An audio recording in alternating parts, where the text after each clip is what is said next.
Oi, pessoal, tudo bom? Espero que estejam todos bem. Vou gravar esse vídeo, passar para vocês a correção da nossa avaliação diagnóstica. Tá bom, vou abrir aqui o arquivo.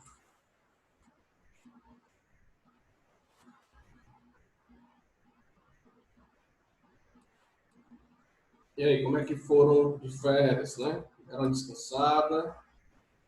Estão prontos com força máxima, né? Estão passando por esse momento, mas vai dar certo. Então, aqui para a nossa avaliação, a primeira questão, a questão número 66, né? Estabelece a lei denominada Lei Zero da Termodinâmica, que se um corpo A está em equilíbrio térmico com um corpo C e um corpo B está também em equilíbrio térmico com o corpo C, então os corpos A e B estão em equilíbrio térmico entre si. Chamando de TA, TB e TC as temperaturas dos três corpos, é válido escrever. Aí está aqui as alternativas. Então, pessoal, essa lei aqui, e isso a gente teve aula presencial, né? Vocês tiveram aula presencial e a gente falou bastante sobre isso aqui, né? De equilíbrio térmico. Equilíbrio térmico. Então, equilíbrio térmico, o que quer dizer isso? Né? Lembra que eu falei para vocês sobre o termômetro, né? Como é que funciona o termômetro? Ele tem que entrar em equilíbrio térmico com o nosso corpo. Então, quando eles estão em equilíbrio térmico, o que isso acontece? O que acontece? Né? Lembra que eu falei, ó, um corpo está mais quente e outro mais frio. Então, eles vão trocar a temperatura, né? Vocês estão dentro de um sistema isolado, eles vão trocar a temperatura até chegar ao equilíbrio térmico. Então, o que acontece quando eles chegam no equilíbrio térmico? E aí é onde mata essa questão. E é isso que eu quero que vocês saibam, né? Que vocês deviam já ter aprendido, né? Equilíbrio térmico quer dizer o quê? Que eles estão com a mesma temperatura. Temperaturas iguais. Tá? Só um minutinho, pessoal. Vou fechar aqui essa porta que está batendo.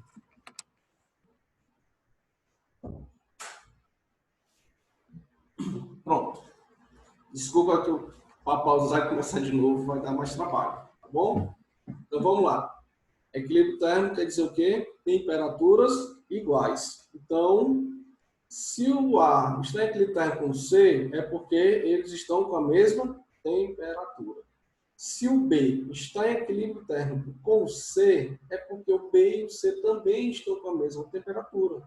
Por isso que ele diz, então, A e B estão em equilíbrio térmico, porque eles estão com a mesma temperatura de C. Logo, A e B também estão com a mesma temperatura. Então, qual é a resposta dessa questão? Aqui, ó, letra D. A temperatura do corpo A é igual à temperatura do corpo B, que é igual à temperatura do corpo C. Bom? Vamos passar para a próxima. A questão de número 67. Então, na cidade americana, o termômetro marca 0 graus Fahrenheit. Em Celsius, quanto vale essa temperatura aproximadamente? Então, aqui a gente vai partir daquela fórmula, né? Nós também fizemos bastante questões, né? Fazendo transformações de temperatura em Celsius para Fahrenheit e vice-versa. E nesse caso é Fahrenheit para Celsius. Então aqui é a expressão matemática que permite transformar temperatura de Celsius para Fahrenheit ou de Fahrenheit para Celsius. Né? Onde TC é a temperatura em Celsius e TF é a temperatura em Fahrenheit. Então ele está dando a temperatura em Fahrenheit, né? Ele está dando a temperatura em Fahrenheit. Então eu vou substituir, né? A temperatura que ele está dando lá em Fahrenheit está na fórmula. Então eu vou escrever aqui novamente a fórmula. Ó. Só que no lugar do TF eu coloquei a temperatura que ele pediu para transformar, que foi 0 graus Fahrenheit. Então TC sobre 5 é igual a 0 menos 32 sobre 9. Né? Resolvendo ali aquela subtração, 0 menos 32 vai dar menos 32. Né? Então, o TC sobre 5 é igual a menos 32 sobre 9. Então, o que eu faço agora? Regra de 3, produto dos meios é igual ao produto dos extremos. Então, vou multiplicar 9, que multiplica o TC, é igual a menos 32, que multiplica 5. Né? Resolvendo aqui na direita da igualdade, né? Eu tenho que menos 32 vezes 5 dá menos 160. Agora, isolando o TC e passando o 9 para lá, eu vou subtrair menos 160 dividido por 9. E aí vai dar quanto? Aproximadamente menos 17,8, né? Vai dar 17,7777. Eu aproximei para menos 17,8. Esse tio em cima da igualdade quer dizer exatamente que isso aqui, esse número, é uma aproximação, né? Que ele pede lá na questão, aproximadamente. Então, a resposta aí é a letra D. Ok? Vamos passar aqui para outra questão. Lembrando que qualquer dúvida que ainda tenha ficado, né, o bom do vídeo é que você pode rever todas as vezes que quiser. Então, mas se tiverem qualquer outra dúvida, vocês podem perguntar para mim, tá? Manda lá no WhatsApp. Então, a 68. O comprimento de um fio de alumínio é 50 metros a 20 graus Celsius. Sabendo que o fio é aquecido até 60 graus Celsius, que o coeficiente de dilatação térmica linear do alumínio é 24 vezes 10 a menos 6 graus Celsius a menos 1. O comprimento final do fio e a dilatação do fio, depois de aquecido, valem respectivamente. E aqui ele dá as alternativas. Então, primeiro ele quer saber o comprimento final e depois a dilatação. Mas primeiro aqui nós vamos calcular a dilatação, tá? O ΔL. Primeiro nós vamos calcular aqui a dilatação, o ΔL. Deixa eu só voltar aqui. Dessa forma nós vimos ela em sala de aula, né? Comprimento inicial vezes o alfa, que é o coeficiente de dilatação linear, vezes a variação de temperatura sofrida pela barra de alumínio. Então, vamos substituir os valores. O comprimento inicial, ele diz lá, ó, 50 metros. O coeficiente de dilatação térmica linear, 24 vezes 10 a menos 6. E a variação de temperatura. Essa barra estava a 20 graus e foi para 60. Então, variou quanto? 60 menos 20, que vai dar 40 graus. Substitui todos os valores. Tá? Agora eu vou multiplicar. Não se assuste com aquela potência de 10. Vou multiplicar 50 vezes 24 vezes 40. Esquece aquela potência de 10 por enquanto. 50 vezes 24 vezes 40, eu vou achar o quê? 48.000. E aí eu vou e coloco lá a potência de 10, né? Vezes 10 a menos 6. Então, multipliquei 50 vezes 24 vezes 40, deu 48.000 vezes 10 a... Aí eu coloco a potência lá no final, vezes 10 a menos 6. Não posso esquecer dela. Para o número de potência de 10 ele ficar da forma mais correta, né? Aqui eu tenho 48.000. O ideal é que esse número aqui, no lugar de 48.000, fique um número entre 1 e 9. Entre 1 e 9. Então, eu tenho que colocar uma vírgula, né? Minha vírgula vai ter que andar até chegar um número entre 1 e 9. E, no caso, qual seria o número, né? Se eu botar a vírgula à direita do 8, vai ficar 48, é maior que 9. Se eu botar a vírgula entre o 4 e o 8, eu vou ter 4,8. Vai satisfazer a minha condição. Então, a vírgula vai ter que ficar entre o 4 e o 8. Então, para ela ficar entre o 4 e o 8, lembrando que quando ela não aparece um número, ela está lá no final do número. Ela está na direita daquele último zero lá. Então, ela vai ter que andar até chegar no 4 e o 8. Então, quantos casas ela vai andar? Né? Para chegar entre o 4 e o 8, ela vai andar, se vocês contarem, 4 casas. Né? Lembrando que ela está lá no final do número à direita. Então, ela vai andar os 3 zeros e o 8. Ela vai andar 4 casas. Se ela andar 4 casas, o meu expoente era 6, vai diminuir 4. tá? Vai diminuir porque o número é pequeno. Como é que eu sei que é pequeno? Porque tem lá o sinal de menos, menos 6. Então, quando ela vai andar 4, então, para a esquerda, ele vai diminuir 4. Estou diminuindo 4 unidades, porque ela andou 4 casas, eu vou ter que, a variação de comprimento vai ficar 4,8 vezes 10 a menos 2, né? Menos 6 diminuindo 4, vai ficar menos 2 metros. Essa é a variação de comprimento. Mas primeiro, na questão, ele quer saber o comprimento inicial, ou comprimento final, que é o L, né? O L0 é o comprimento inicial. Essa bolinha é só para a gente distinguir quem é o inicial e o final. Então, o comprimento final, pessoal, é o inicial mais o que variou, não é isso? Então, é o inicial, o L0, mais o ΔL, o que variou. Então, substituindo os valores. O comprimento inicial é 50 metros, que ele deu lá na questão, e acabamos de calcular a variação. Só que aqui, perceba que eu tirei a potência de 10, né? Eu continuei, ó. Para tirar a potência de 10, eu vou ter que andar quantas casas? Mais 2, né? O expoente lá é 2, menos 2. Vou andar para a esquerda. Então, eu andei uma casa, no caso 4, aí não tem mais números, né? Eu faço o quê? Acrescento 0. Por isso que ficou 0,048, né? Eu tirei a potência de 10. Agora você soma isso. Somando, eu vou ter 50,048 metros. Esse foi o comprimento final. No caso, então, a resposta correta é a letra A. Percebam que a letra B, né, as pessoas, tem uns que não prestaram atenção. Até a gente me perguntou se estavam iguais, mas percebam que na letra A é uma vírgula, né? E na letra B é um ponto. Na letra B é 50.048 metros, né? Na letra B não, é 50,048 metros. Ou 50,048 metros, tá? Na letra B é 50.000. Cuidado, viu? O ponto e a vírgula diferenciam um número do outro. Então a resposta aí, letra A. Vamos passar para a última, ou penúltima questão, 69. Essa questão, ainda teve gente que conseguiu errar essa questão, viu?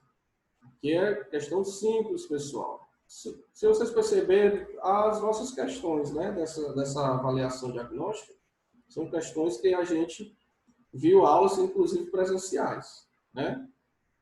A gente viu muita coisa aqui de aula presencialmente, né? Uns 2 dias que a gente esteve lá. 3 dias, se não me engano. Então, o coeficiente de dilatação térmica superficial do ferro é 2,8 vezes 10 a menos 5 elevado a menos 1. Aí ele pergunta, qual o valor do coeficiente de dilatação linear? Aí ele dá aqui as alternativas. Pessoal, está lá no livro de vocês, onde tem dilatação térmica dos sólidos. O coeficiente de dilatação térmica superficial, quando eu falo em dilatação superficial, eu estou falando de 2 dimensões, né? A pessoa tem uma área, né? A área tem 2 dimensões. A unidade é metro quadrado, centímetro quadrado, quilômetro quadrado, né? Ou seja, 2 dimensões. O linear é uma dimensão. Então, o superficial, ele vale 2 vezes o linear. Certo? Então, o coeficiente de dilatação superficial, que é de área, ele vale 2 vezes o linear. Ou seja, o linear é a metade do superficial, né? Ele te dá aqui na questão superficial, que é o linear. Então, o linear, que é simbolizado pela letra alfa, é o superficial, que é o beta, dividido por 2. É a metade. Vocês estão entendendo? O linear, uma dimensão. O superficial, 2 dimensões. O superficial vale 2 vezes o linear. Logo, o linear vai ser a metade do superficial. É o que está aqui na expressão matemática. Então, só substituir o valor lá do superficial que ele deu na questão. 2,8 vezes 10 a menos 5 dividido por 2. Divide 2,8 por 2. 1,4 e mantém a potência de 10, que não tem aqui embaixo nenhuma outra para você fazer alguma conta, né? Então, mantém ela lá, 10 vezes 10, ou vezes 10 a menos 5. Então, a fração menos 1. Então, letra B. Tudo bem? E para finalizar aqui, a questão de número 70. Essa questão é um pouco trabalhosa, mas vamos lá. Mas a teoria é simples, né? Um paralelepípedo a 10 graus Celsius possui dimensões iguais. 10 por 20 por 30, né? Como se fosse uma caixa, tá? Aí ela tem 3 dimensões, né? Comprimento, largura e altura. Uma é 10, outra é 20, outra é 30 centímetros. Sendo constituído de um material cujo coeficiente de dilatação térmica linear é 8 vezes 10 a menos 6, graus Celsius a menos 1. Quando sua temperatura aumenta para 110 graus Celsius, qual foi a variação de volume em centímetro cúbico sofrido por esse paralelepípedo? Aí ele te dá aqui as alternativas. A primeira coisa, pessoal, vamos partir da fórmula.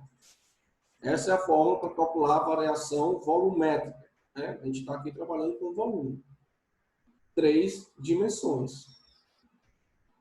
Então, a variação de volume é igual volume inicial vezes essa letra aqui, que é o ômega. Ele quer dizer o quê? Coeficiente de dilatação térmica superficial vezes a variação de temperatura sofrida. Beleza. Lá na questão, ele não me dá volume inicial, me dá? Não, ele me dá as dimensões. Então, como é que a gente calcula as dimensões de uma caixa, né? No caso, é o volume inicial. Então, tá aqui à direita, ó. Volume inicial, basta multiplicar, né? 10 vezes 20 vezes 30. Quando eu multiplico, eu vou ter um valor de 6.000 centímetros cúbicos. Esse é o volume, capacidade volumétrica desse paralelepípedo. 6.000 centímetros cúbicos.